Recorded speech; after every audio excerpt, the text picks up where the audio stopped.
오늘은 무아봉공의 정신을 실천하고 계시는 원불교 봉공회의 회장직을 맡고 계신 오혜원 회장님 모셨습니다. 안녕하세요. 안녕하세요. 네. 네. 회장님, 오늘 시청자 여러분들께 본인 소개를 직접 한번 해주시면 좋겠어요. 안녕하세요. 저는 원불교 봉공회 회장직을 맡고 있는 오예원이라고 합니다. 속명은 본명보다 더 안 이뻐서 오양순입니다. 감사합니다. 네, 반갑습니다. 지금 이곳이 조리실도 있고 이렇게 사무실도 있는 공간인데 원래는 그 서울회관 건물에 있다가 그 재건축 문제로 3월에 이쪽으로 이사를 하게 됐다고 들었어요. 이사한 이후에 활동들이 더 많아졌다고 들었는데요. 어떤 활동 하고 계신가요? 네, 뭐 이사를 해서 꼭 사무실이 좋아져서 활동이 많아진 건 아니고요. 이제 이렇게 봉공회 활동이 알려지다 보니까 정부로부터 지원받는 일도 또 많아졌고, 뭐 지원이 경제적인 것보다도 이 일을 이제 함께 하자 하는, 그래서 이제 보건복지부하고도 일을 하고 있고, 또 문화관광부하고도 일을 하고 있고, 행정자치부하고도 일을 하고 있고, 이제 이런 것들이, 그리고 또 4대 종단 있지 않습니까? 그래서 4대 종단이 같이 하는 일들이 있고, 이런 일들이 더 많아졌습니다. 네, 그렇군요. 그 사람들이 그 봉공회 하면은 아시는 분은 아시겠지만 또 모르시는 분이 계실 수도 있을 것 같아요. 또 시청자 여러분들께 봉공회는 어떤 곳인지 좀 알려주시면 좋을 것 같아요. 네, 뭐 원불교 교도라면 봉공회를 모르는 분은 없으시죠. 그러나 일반인들은 명함을 제가 누구한테 드리면 원봉공회가 뭡니까? 이렇게 물어볼 정도로 네네네. 봉공이라는 말에 굉장히 사람들이 생소한 느낌을 갖는 분들이 계세요, 사회적으로. 근데 원불교 봉공회는 원불교가 창시되면서 같이 됐다고 해도 과언이 아니죠. 아까 무아봉공 말씀을 하셨는데, 우리 교리도를 보면은 실천사항 있는데 4가지 실천사항이 있죠. 교리에 나와 있을 정도로 무아봉공은 원불교의 정신이죠. 그래서 모든 교도가 다 봉공회원이라고 해도 과언이 아니죠. 그래서 우리 대종사님께서 처음에 교단을 세우시고 그 영산에 간척 사업을 하신 것도 결국은 봉공활동이셨고, 또 나중에 전쟁이 끝나고 정산종사님 시절에 전제동포, 그러니까 전쟁 재난 동포, 그 전제 동포 구호 활동을 펼치셨어요, 서울역에서. 그게 이제 봉공회 또 시조가 되겠죠. 그렇게 봉공회의 역사를 말하면 굉장히 깊어요. 근데 이제 조직으로 이렇게 탄생이 된 거는 뭐 법규가 생기고 봉공회 회칙이 생기고 이런 거는 40년이 됐습니다. 네, 원불교와 봉공회는 정말 뗄래야 뗄 수 없는 기관인 것 같은데요.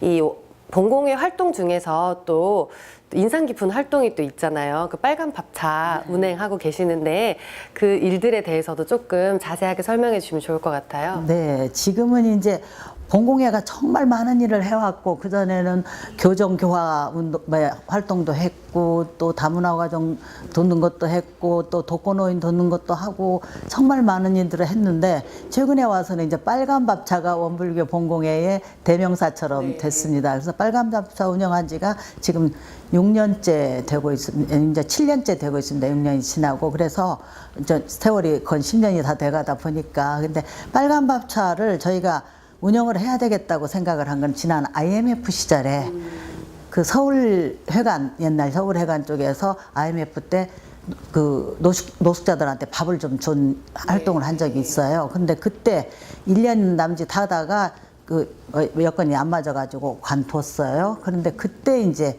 밥차의 필요성을 절실하게 느끼고, 이제 구하려고 하다 보니까 이렇게 쉽게 구해지는 것도 아니고, 그래서 그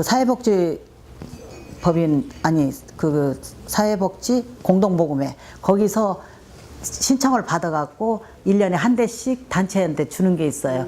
그런데 우리 봉공회가, 원불교 봉공회가 3번 신청했다. 3번 다 떨어졌습니다. 그게 왜 그러냐면은 되게 그런 걸 주는 그 조건이 실적이 있어야 되고 뭐 이렇게 하는데, 우리 원불교 봉공회는 사회활동을 크게 뭐 이렇게 하기는 했는데 어떻게 관하거나 뭐 이렇게 내세워서 한 것이 아니라, 우리는 남이 모르게 그냥 이렇게 하는 활동을 주로 하다 보니까 실적으로 남지를 않아 가지고 별로 뭐 통과되는데 도움이 안 됐어요. 그래서 사수 해가지고 사수만에 그 빨간 밥차를 이제 공동모금회로부터 거기서 이제 밥을 하고 또 재해전환이 나면 달려가고 또 서울역 노숙자들을 위해서 밥을 해주고 그런 거 하고 있습니다. 네, 이 빨간 밥차 스케줄이 아이돌 스케줄이라고 들었는데요. 매주 수요일마다 또 서울역 앞에서 또 밥을 나눠주고 계신다고 들었어요. 또 아침부터 뭐 식사 준비를 하시는 거죠? 네, 처음에 이제 3년, 한 4년 정도까지는 정말 더 바빴어요, 이게. 왜냐하면 처음 밥차가 생기고 나니까 또 각 교구에서들 또 궁금해 하시고, 이제 우리 본공 회원님들이 그래서 와서 자기네 교구 행사할 때 도와달라고 해서 이제 가기도 하고 했는데, 이제 그런 것들은 조금 좀 줄은 편이고요. 그리고 매주 그 밥을 주는 것도 서울역 노숙자들은 처음에는 일주일에 2번을 했습니다. 수요일, 금요일 2번을 했는데, 서울시에서 한 단체가 한 번만 해라. 대종사, 제가 그때 그런 생각을 했습니다. 대종사님께서 나중에 좋은 일을 하고 싶어도 서로 경쟁하는 시대가 올 것이라고 말씀을 하셨는데 정말 그렇구나. 왜냐하면 서울역 노숙자들을 위해서 밥을 주겠다고 하는 단체가 참 많아요.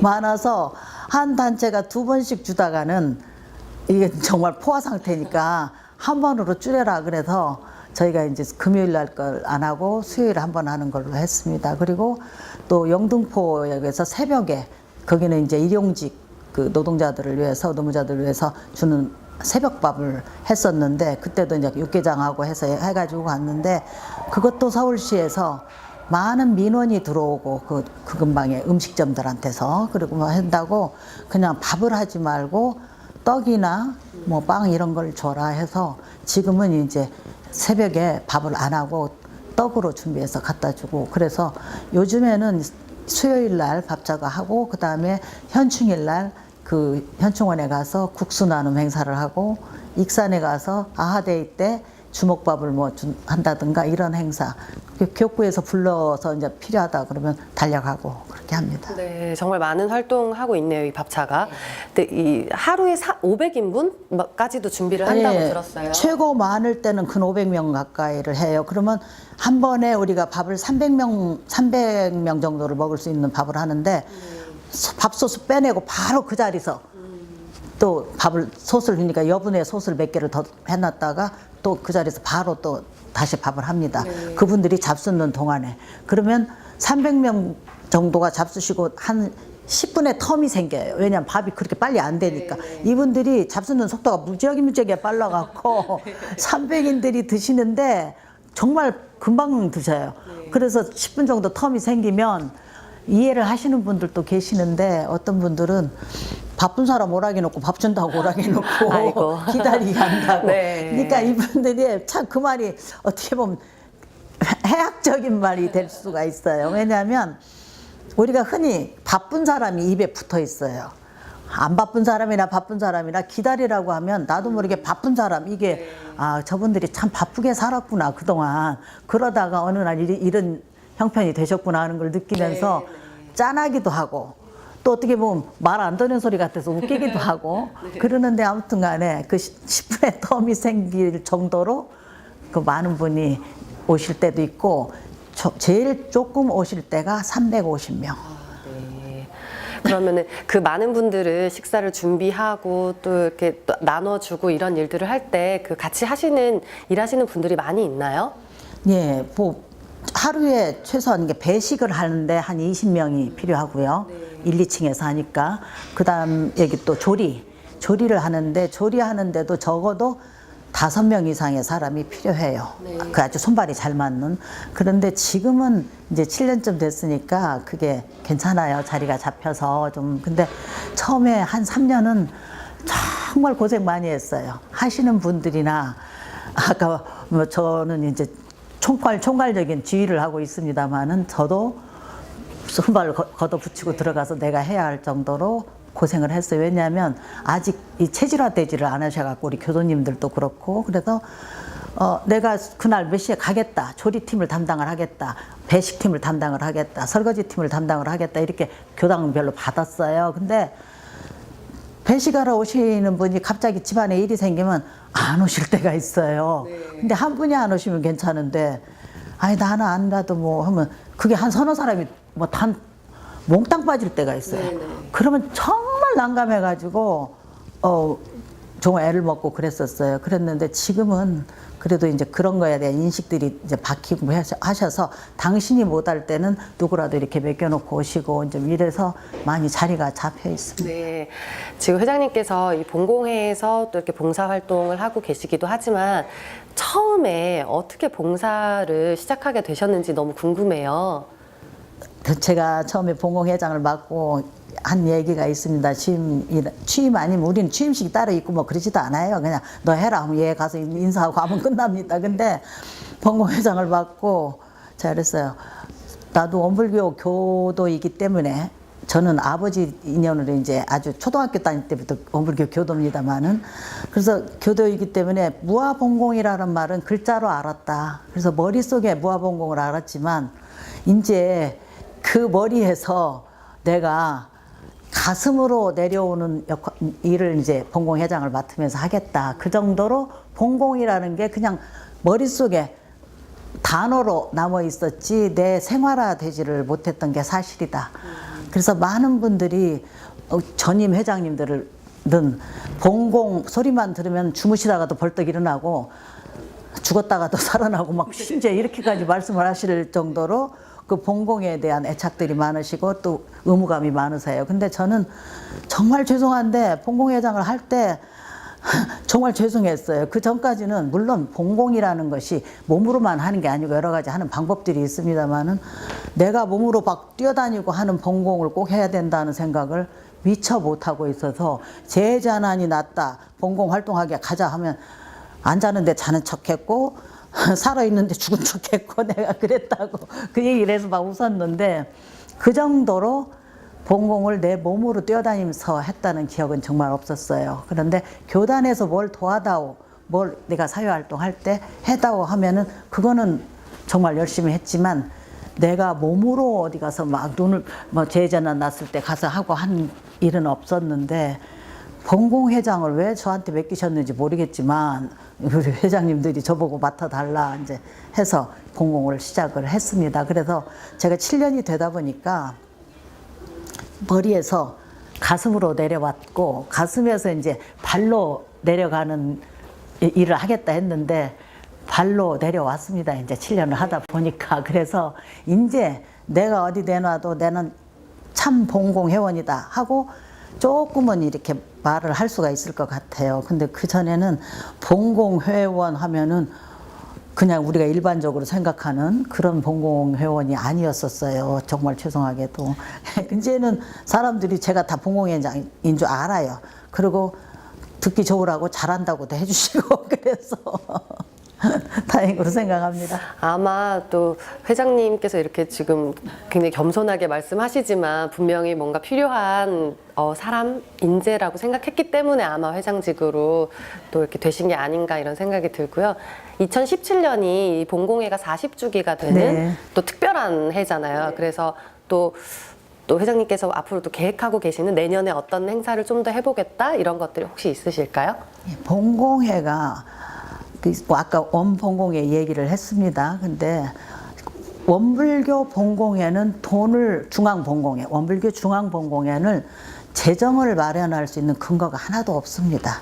각 교구에서 회비를 보내주는 돈으로만 운영을 할 수밖에 없는 체제로 돼 있었어요. 그래서 그래도 이제 사회 활동을 해야 되고 아까 초대에 말씀드렸지만 4대 종단들하고 같이 하는 일도 있고 뭐 이렇게 하다 보니까 재정적인 뒷받침이 없어서는 안 되잖아요. 그래서 원봉공회를 이제 만들었지 않습니까? 9년 전에, 아니 9년이 아니다 10몇 년 전에 만들었죠. 그랬는데 그 원봉공회를 만들고 보니까 원봉공회 사회복지법인이라서 국가사업밖에 못합니다. 세계사업을 할 수가 없습니다. 그 사회복지법인은. 근데 원불교 봉공회는 세계사업을 할 수가 있습니다. 그래서 40주년이 되다 보니까 우리 이제 교단에 세계봉공재단이라는 또 그런 또 재단이 생겼고 그래서 원불교 봉공재단을 따로 만들어서 세계 봉공사업을 하는 게 우리가 지금 그 경제적인 어려움 없이 할 수 있는 그 근거지를 마련을 해야 된다. 그래야 대산종사님께서 말씀하신 4대 봉공회, 그러니까 출가봉공회, 재가봉공회, 국가본공회, 세계본공회. 그래서 옛날에 대산종사님 시절에 윤산, 돌아가신 윤산 김윤중 교정원장님 하셨던 분이 본공회장, 초대 본공회장님이십니다. 그분이 하시면서 부회장 제도를 두셨는데 제가 본공 부회장, 출가 본공 부회장 이렇게 해갖고 부회장 제도를 두셨어요. 대산종사님이 본공을 그렇게 중요시 여기고 본공 활동이 없는 종교는 빈 껍질이다 이렇게까지 말씀을 하셨는데 그 정신을 우리가 정말 제대로 계승을 하려면 4대 본공재단회를 우리가 다시 조직을 해야 된다. 그러려면 세계 본공 부회장도 만들어야 되는데 세계 활동을 하려면 우리가 재단이 필요하다. 그래서 내년에 이제 그 사업을 할 생각을 하고 있습니다. 네, 내년도 정말 뜻깊은 한 해가 되시겠어요. 그동안 활동해 오시면서 특별히 좀 기억에 남는 이렇게 행사나 뭐 일 아니면 뭐 사람 같은 거 있으실까요? 살면서 이제 그 세월호 사건 났을 때 정말 고생들 많이 하셨어요. 우리 그게 진도 오면은 우리나라 끝입니다, 거기가.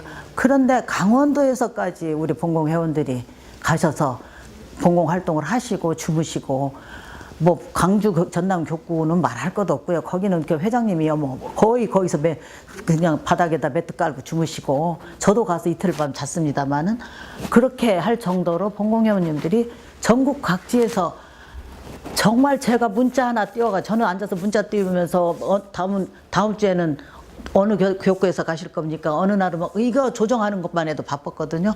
그 정도로 열심히들 하시는 걸 보면서 야, 이게 정말 무아본공 정신 아니면 이분들이 이렇게 할 수가 없다 이런 생각을 했고 또 재재난이 났다 하면 어디서 그렇게 정말 많이들 오시는지요? 오십니다. 그래서 그런 걸 보면서 제가 이게 어느 행사가 특별히 기억에 남고 이거보다는 전체적으로 그분들 전체, 그러니까 어느 한 분이 특별히 저기 한 것도 아니에요. 물론 그 중에서 암 투병을 하시는 분이 계셨어요. 근데 그분은 당신이 암 딱 걸리고 나서 제일 먼저 걱정되는 게 내가 과연 뭐 했나. 나만 위해서 공부를 했지 내가 남을 위해서 뭐 했나 하는 생각이 드시더래요. 그래서 내가 남은 생년 동안 가서 어디 가서 남을 위해서 내 몸을 써서 봉사를 하고 싶다는 생각이 들었는데 전주분이신데 서울에 따님 집에 와가지고 여기를 일주일에 한 번씩 오시는 분이 계셨어요. 그런 분들을 볼 때 야, 내가 본공회장이라고 이렇게 타이틀을 맡고 있으면서 과연 내가 저 정도 했을까 반성이 되면서 그런 많은 모든 것들이 오늘날의 나를 만드는데 많은 그 자극제가 됐습니다. 네. 이 원불교 교인과 이 본공은 정말 뗄래야 뗄 수 없는 관계에 있는 것 같은데요. 아까 잠깐 얘기해 주셨지만 어떻게 해서 원불교와 인연이 되셨는지 좀 더 자세하게 얘기해 주시면 좋을 것 같아요. 예, 저는 정말 아버지를 잘 만나가지고 초등학교 때부터 이제 교당을 아버지 따라다녔죠. 네. 그래서 저는 정말 보기 드물게 정산종사님을 친견한 사람 중에 한 사람입니다. 네. 그래서 제가 정산종사님 친견했다면 제가 무지하게 나이 많은 줄 알고 사람들이 착각을 할 정도로 먼저 번에 성지 순례를 가면서 성주를 갔는데 거기 성주에서 거기 교무님께서 여기 우리 일산교당인데 일산교당 그 교도님 중에서 정산종사님 뵌분 손들어라는데 저밖에 없더라고요. 그 정도로 저는 어렸을 때부터 이제 아버지 따라서 총부도 가고 그래갖고 입교를 했어요. 그러니까 그때는 그냥 아버지가 잘한다 착하다 우리 딸 뭐 잘한다 하니까 그 칭찬받으려고 따라다녔지 원불교가 뭔지도 모르고 쫓아다녔죠. 그러다가 중고등학교 때는 또 그때 우리 학교 다닐 때는 그 학생회가 상당히 활발했습니다. 그래서 남학생 만나고 하는 재미도 있고 그래서 그래서 이제 또 나갔고 근데 이제 대학교 갔을 때가 문제였어요. 저는 서울로 대학을 가고 싶어 했는데 우리 아버지가 원대에 약대가 생겼는데 네가 굳이 서울로 갈 필요가 뭐 있냐. 우리 원불교에서 세운 원광대학에 내가 바라는 약대가 생겼는데 네가 왜 서울로 가느냐. 그래갖고 제가 원대 약대 2회 졸업생인데 네. 그때는 정말 원불교로 원망을 했습니다. 제가 하필이면 왜 작년에 원대 약대가 생겨가지고 나를 서울로 못 가게. 서울로 못 가게 하느냐. 그래가지고 그것도 또 아버지가 통학을 하면 제가 집이 군산이에요. 근데 이제 원대가 익산에 있잖아요. 그러니까 통학을 해야 돼요. 기차를 타고. 네. 통학하면 남학생하고 연애한다고 아버지가 총부에다가 하숙을 시켰어요. 저를. 근데 지금 이제 없어졌는데 그때 교무님들이 요양하고 계시던 요양원이라는 게 있었어요. 근데 거기에 이제 그 요양원을 자력으로 운영을 하려니까 지금도 우리 원불교 정신입니다만은 그래서 돈이 없던 저 시절이고 하니까 하숙을 쳐서 하숙비를 받아서 교무님들이 이제 식비도 하고 하시려고 그 교도 자녀들을 몇 사람을 하숙을 시키셨어요. 근데 거기다 저를 이제 아버지가 하숙을 시키시니까 아침 저녁으로 교무님들이 저기를 받아야 되고 좀 늦게 들어오면 교무님들한테 혼나고 이래가지고 완전히 제가 이렇게 돼가지고 내가 졸업하고 나서 원불교 가나 봐라 막 이 정도로 이제 그렇게 하면서 원불교 이제 인연은 깊었죠. 네, 그 법명 같은 경우에는 어떤 뜻을 담고 있나요? 제가 뭐 하도 예절없이 까불어서 그랬는지 예예 근본이 되라고 예원 예절 예자에다 근원은 자 그래서 예원입니다. 네, 또 원불교 안에서 혹시 또 다른 활동 같은 거 하시고 계시나요? 원불교 안에서는 이제 그 아까 4대 종단 얘기를 했는데 그거는 말고 이제 7대 종단이 함께하는 그러니까 불교, 기독교, 천주교, 원불교, 유교, 천도교, 민족종교협의회 뭐 이렇게 해서 이 7대 종단이 있는데 이 7대 종단들이 같이 답게 살겠습니다라는 그 사회운동을 시작을 했어요.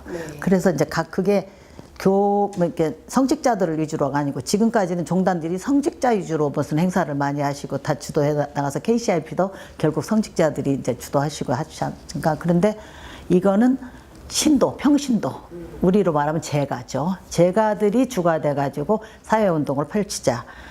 그래서 한 것이 이제 그동안의 사회운동이 뭐 새마을 운동도 있었고 바르게 살자도 뭐 바르게 살기 운동도 있었고 뭐 있었습니다만은 국가의 힘을 안 받고 우리가 스스로 종교가 앞장서서 하자 해서 답게 살겠습니다를 조직을 해서 평신도 제가 대표로 이제 누구를 내보내야 되는데 KCRP를 통해서 이제 제가 대표를 내보내라고 하니까 우리는 제가 대표라는 개념이 없잖아요.